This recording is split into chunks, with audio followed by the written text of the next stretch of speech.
অবশেষে বাঘবন্দি খেলার অবসান, বন দপ্তরের পাতা জালে ধরা পড়ল রয়্যাল বেঙ্গল টাইগার। গত এক সপ্তাহের মধ্যে 3বার কুলতলি ও মইপিট এলাকায় হানা দিয়েছে সুন্দরবনের দক্ষিণ রায়। বাঘের আতঙ্কে আতঙ্কিত হয়ে যাওয়া পড়েছিল গোটা এলাকাবাসী। বন দপ্তরের পক্ষ থেকে বাঘটিকে বারবার জঙ্গলে ফেরানোর চেষ্টা চালানো হলেও পুনরায় সেই রয়্যাল বেঙ্গল টাইগার ঢুকে পড়েছিল লোকালয়ে। সম্প্রতি এক সপ্তাহের মধ্যে 3বার বাঘের হানা মইপিঠে। কিশোরী মোহনপুর এলাকায় ফের দেখা গেল বাঘের পায়ের ছাপ। ঘটনায় আতঙ্কিত এলাকার বাসিন্দারা। খবর পেয়ে ইতিমধ্যে ঘটনাস্থলে পৌঁছেছে বন দপ্তর।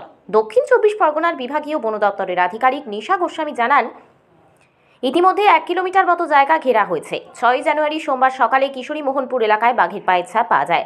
8 তারিখ বুধবার ভোর রাতে বাঘ ফিরে যায় জঙ্গলে। পরের দিনই 9 তারিখ বৃহস্পতিবার সকালে ফের বাঘের ছাপ পাওয়া যায় মইপিঠের নগেনাবাদে। জাল দিয়ে ঘিরে ফেলায় 10 তারিখ ভোর রাতে ফের বাঘ ফিরে যায় জঙ্গলে।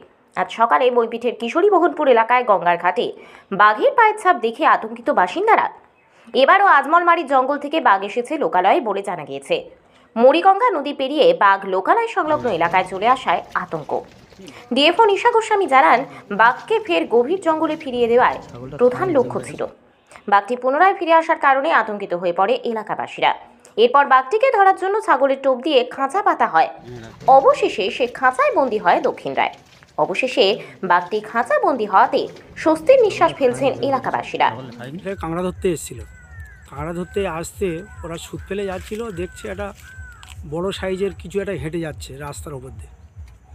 যেতে যেতে আরেকজন ছেলে উঠছিল এখানে ঘর এই বাঁধের পাশে, সে এসে ওদের হাঁক মারে যে তোরা উঠে আয়, ওটা কি যাচ্ছে দেখ।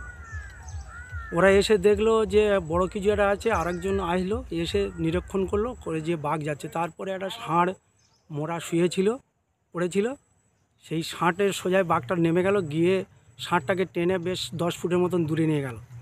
নিয়ে গিয়ে ষাঁড়টাকে খাচ্ছে। ওরা কাছাকাছি আসতে ষাঁড়টা আবার এই বাঘটা ঢুকে জঙ্গলের ভিতরে চলে গেল।